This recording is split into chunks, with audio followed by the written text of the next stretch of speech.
The room smelled of stale cigarette smoke and bleach, a chemical ghost of countless lonely nights. A single lamp cast a sickly yellow glow on the stained brown carpet and the particle-board furniture. The air conditioner in the window rattled with the sound of a dying machine. This was my new home, room 112 of the Starlight Motor Inn.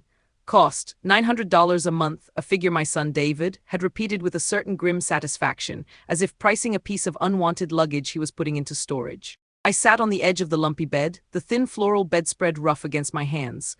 Just hours earlier, I had been in a guest room with plush carpeting and a view of a manicured lawn. But the view had come with a price I was no longer willing to pay. The final bill had been presented to me in the cold, sleek kitchen of my son's house, a space that always felt more like a showroom than a home. David stood with his arms crossed, his wife Jennifer, a silent, disapproving statue beside him. He couldn't quite meet my eyes. "Mom, we've been over this," he'd said, his voice tight with rehearsed finality. "It's just not working. Jennifer and I, we need our space, our life back." "I see," I'd said, my own voice a stranger to my ears, unnaturally calm. "And this motel is the solution. It's clean, it's safe, and it's what we can afford to do for you right now," he stated, the words sounding like they were written by a lawyer. Then he finally looked at me and his eyes were cold, distant. "Look, Mom, you've become a burden. It's a financial burden, it's an emotional burden. This is the best we can do." A burden, the word didn't just pierce me. It shattered something deep inside. A lifetime of sacrifice, of love, of putting his needs before my own, all reduced to a single ugly word. I had been a mother, a supporter, a cheerleader, the bedrock of his life. Now I was just a line item on his budget that he wanted to erase. Jennifer, who had been silent until then, added her own venomous little postscript. "We're not a retirement home, Margaret. David has a very stressful career. He can't be worried about you all the time." I looked at my son, the boy I had raised, the man whose success I had single-handedly financed, and I saw a stranger. I saw a man hollowed out by ambition and married to a woman who polished his shell. There was no point in arguing. There was no point in reminding him of the promises he'd made. The verdict had already been decided. I was guilty of the crime of growing old, so I nodded. I let them pack a single suitcase for me. I let David drive me here, to this forgotten place on the edge of town. I let him pay the first month's rent in cash at the front desk and hand me a key attached to a large plastic fob. "I'll call you in a few days to check in," he said at the door, a final hollow gesture of filial duty. Then he left. The sound of his luxury sedan speeding away from the gravel parking lot was the sound of my old life ending. I walked into the room, closed the door, and the silence I was left with was absolute. They thought they had left me here to fade away. They thought they had stripped me of my home, my dignity, and my power. They were wrong. They had no idea that I wasn't trapped in this motel room with my grief. They were the ones who were trapped, in a gilded cage of their own making, and I was the one who had always held the key. My life wasn't always one of quiet means. My late husband, Robert, was a brilliant geologist, a quiet, unassuming man who saw the world in layers of time and pressure. He wasn't a gambler, but he was a visionary. Early in our marriage, long before the tech booms and busts, he invested a small inheritance into a fledgling company exploring rare earth minerals. It was a long shot, a company nobody had ever heard of. For years, the stock certificates sat in a safe deposit box, a forgotten testament to his quiet optimism. After he passed, David was in business school, full of grand ideas and ambition. He had a plan for a disruptive new marketing firm, but he needed capital, significant capital. At the time, I was living in the small but comfortable home Robert and I had shared for 30 years. I had a stable pension and our savings. It was enough, but for David it wasn't. He wanted more. He wanted to build an empire. "Mom, this is the future," he had pleaded, spreading business plans across my dining room table. "With a little seed money, I can turn this into something huge. For us, I'll always take care of you, I swear. You'll never have to worry about a thing." I looked at my son, saw the fire in his eyes, the same fire I'd seen in his father's, and I made a choice. I sold our family home. I liquidated the bulk of our retirement savings. I gave him everything I thought I had, nearly $250,000 to build his dream. But there was one thing I kept hidden. Before Robert passed, he made me promise something.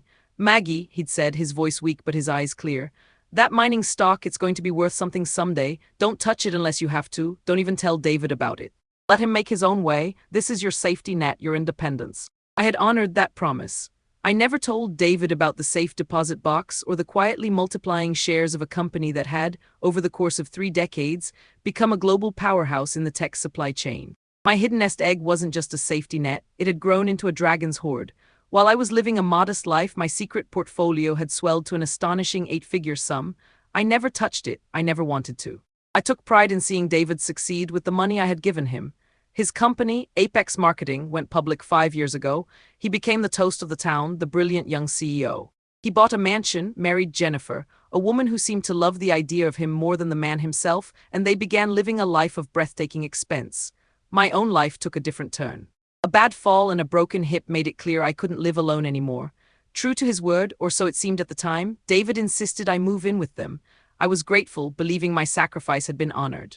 I didn't realize I was simply moving from the asset column of his life's ledger to the liability column. The abuse was a slow, creeping poison. It started with financial control. "Mom, let me handle your bills," David had offered. "It'll be easier for you." Soon, my pension checks were deposited directly into his account. My social security the same.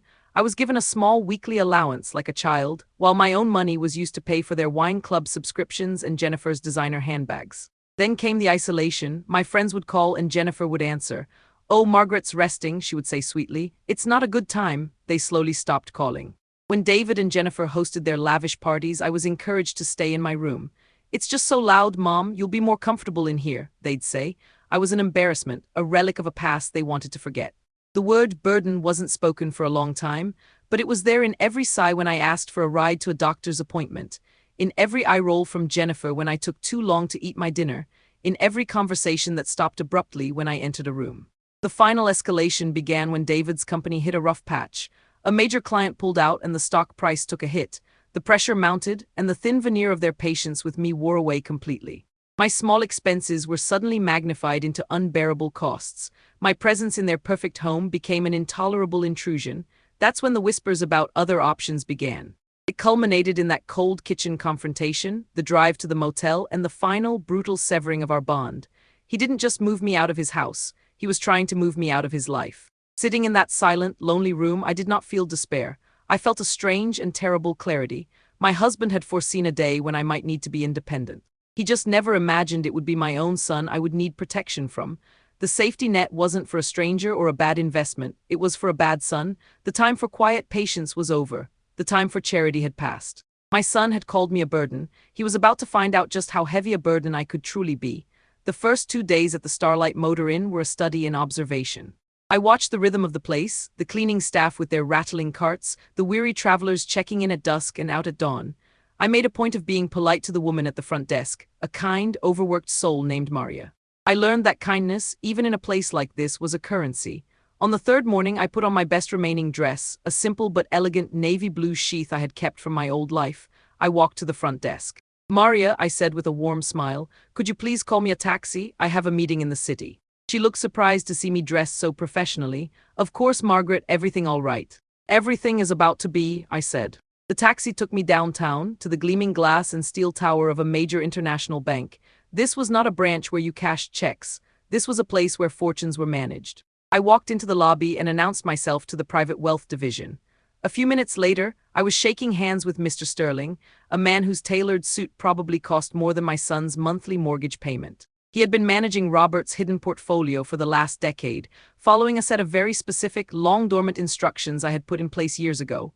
"Margaret," he said, ushering me into a silent, wood-paneled office with a breathtaking view of the city. "It is a pleasure to see you in person. I trust you are well." "I am resolute, Mr. Sterling," I replied, taking a seat opposite his vast desk, "and I am here to activate the winter protocol." A flicker of understanding, and perhaps excitement, crossed his professional face. The winter protocol was the name I had given to the aggressive financial strategy we had designed years prior, a contingency plan for a day I hoped would never come. It was a plan for war. "The protocol is ready to be executed at your command," he said, pulling up a series of complex charts on a large screen. "Your holding company, RM Investments, has been steadily and quietly acquiring shares of Apex Marketing for the past 18 months, just as you instructed. We now hold 34% of all outstanding stock. We are already the largest single shareholder." I nodded. David, in his arrogance, had been so focused on his public image and corporate rivals that he never bothered to look into the anonymous holding companies buying up his stock. He never imagined the anonymous investor was his mother, sitting quietly in his guest room. "Apex's stock has been depressed for the last quarter," Mr. Sterling continued. "Several institutional investors are growing nervous. They are vulnerable. With your current position, a tender offer for an additional 17% would be extremely persuasive. It would give us a controlling interest of 51%. "And how quickly can this be done?" I asked. "With your authorization," he said, a hint of a smile on his lips, "we can initiate the offer today. The market will be in a frenzy. The board will be forced to respond." I estimate we can have a controlling stake secured within 5 business days. Then do it, I said, my voice as steady as steel. Spare no expense, and one more thing. Arrange for an emergency board meeting for next Monday at 9 a.m. I want my son to have the weekend to wonder who is gutting his company. I will be attending that meeting myself. Consider it done, Mr. Sterling said. As I left the bank and took a taxi back to my motel room, my phone buzzed. It was a text from David. Hope you're settling in. Jay and I are busy. Talk soon. I didn't reply. He was very busy. He had no idea how much busier his life was about to become. The following Monday morning, I took another taxi, not to the bank, but to the corporate headquarters of Apex Marketing. It was a building I had technically paid for, but had never once set foot in. I walked into the lobby, a grand, sterile space with a giant, abstract sculpture and David's smiling corporate portrait on the wall. I announced myself to the executive floor receptionist. I am Margaret Clayton. I am here for the 9 a.m. emergency board meeting. The young woman looked at me, then at her list, a confused frown on her face. My name wasn't on it. I'm sorry, ma'am. Just then the elevator doors opened, and Mr. Sterling stepped out, flanked by 2 serious-looking lawyers. Margaret, he said warmly, I'm glad you're here. We can go in together. He turned to the receptionist. She's with me. We walked into the boardroom. The long, polished table was surrounded by the faces of David's hand-picked board members, a collection of smug, self-satisfied men in expensive suits. At the head of the table sat my son. When he saw me walk in, his face went through a rapid series of emotions, confusion, then irritation, then outright anger. Mom, what in the world are you doing here? He hissed, rising from his chair. This is a private meeting. You need to leave now. Sit down, David, I said, my voice calm but carrying an authority that silenced the room. Mr. Sterling cleared his throat. Ladies and gentlemen of the board, he began. My name is Arthur Sterling. I represent RM Investments, an entity which, as of 7 a.m. this morning, has successfully acquired 51% of this company. We are now the majority shareholder of Apex Marketing. A stunned silence fell over the room. David stared at Mr. Sterling, his face ashen. He looked like he had been punched in the gut. RM Investments, one of the board members stammered. Who is that? Mr. Sterling smiled. RM Investments is the private holding company of its founder and sole director. He paused, then gestured towards me. Mrs. Margaret Clayton. Every head in the room swiveled to look at me. The smug expressions were gone, replaced by slack-jawed disbelief. David sank back into his chair, his mouth hanging open. He stared at me as if he were seeing a ghost. As the new majority owner, Mr. Sterling continued, Mrs. Clayton has called this meeting to vote on one item of business: the immediate removal of Mr. David Clayton as CEO and chairman of the board. You can't do this, David whispered, his voice cracking. I finally looked directly at him, my gaze as cold and unyielding as his had been in the kitchen. You called me a burden, David, I said, my voice echoing in the silent, cavernous room. Burdens are liabilities, and as a good business owner, I have decided to cut my biggest liability. You're fired. The fallout was immediate and catastrophic for David. He was publicly humiliated, stripped of his title, his power, and his obscene salary in a matter of minutes. The board, ever loyal to the new center of power, voted unanimously in my favor. David was escorted out of the building by security, carrying his life in a single cardboard box. It was a far more dignified exit than the one he had afforded me. His wife Jennifer did not take the news well. When she learned that their income had been reduced to zero and their lavish lifestyle was over, she packed her bags. The woman who had married a successful CEO had no interest in being married to a disgraced, unemployed man. She was gone within a week, leaving David alone in the cavernous, empty mansion he could no longer afford. The news of the hostile takeover, led by the CEO's own mother whom he had abandoned in a motel, became a legend in the business world. A cautionary tale about arrogance and greed. I, on the other hand, had work to do. I had no interest in running a marketing company. I retained Mr. Sterling and his team to manage the transition. We provided generous severance packages to all the employees, especially those who had been mistreated under David's tyrannical reign. We then sold the company, piece by piece, to a more ethical competitor. The profits from the liquidation were staggering.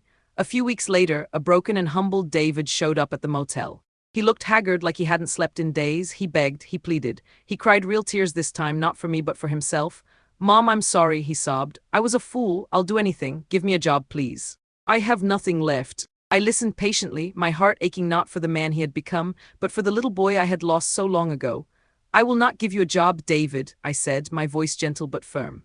I gave you a start in life. I gave you every advantage. What you do now is up to you. You are a grown man. It is time you learn to stand on your own 2 feet. I did not leave him destitute. I set up a small, tightly controlled trust for him. It would pay for a modest apartment and a basic living stipend for 1 year. After that, he was on his own. It was not a reward, it was a final lesson in budgeting. With the proceeds from the sale of Apex, I established the Robert Clayton Foundation for Elder Dignity.